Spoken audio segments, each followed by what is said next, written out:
There are multiple reasons why the funding for lung cancer research is not very high. One main reason is the stigma that can be associated with lung cancer. People will often associate with smoking, but actually more than half of our patients who are diagnosed with lung cancer quit smoking more than a year before their diagnosis. And also about 10% patients never even smoked 100 cigarettes in their lifetime. And so that stigma really shouldn't be there. People are afraid to talk about it. There have been some well-known people who have died of lung cancer or are dealing with it who are able to come out and speak about it, but most people just sort of hide away and don't bring it up. So that's limited what we're able to do in studying the disease also.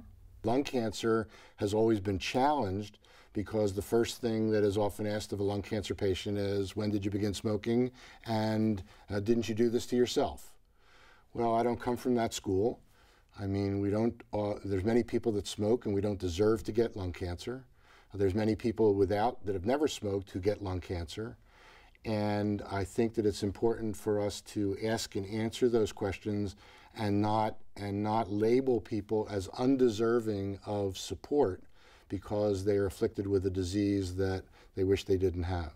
Lung cancer has been such an awful disease for so long, and patients didn't survive long enough. There was the guilt trip about smoking. You know, I smoked, so I deserve this.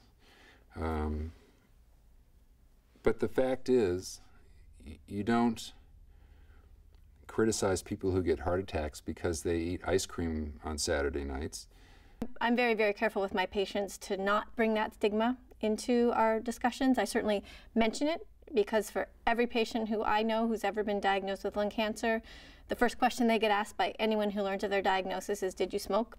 It's not, what can I do to help you? That's awful, which is what you hear about happening with other diseases. It's, did you smoke?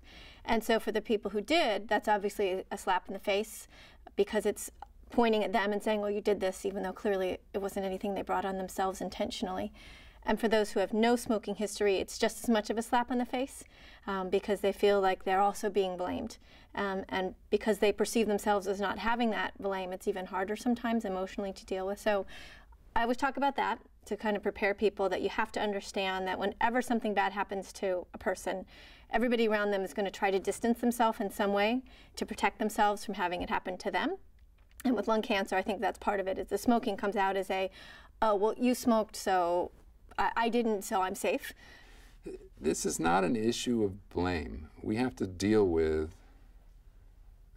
each person's health problems as they come along. Oh, the lung cancer impact is huge. I mean, it's 200,000 patients a year, about 170,000 deaths. It's, you know, the #1 cause of cancer death for men and for women. And, you know, more people die of lung cancer each year than colon, breast, and prostate combined. You would never know that if you were the average American watching TV. I mean, you would think that breast cancer and prostate cancer kill everybody.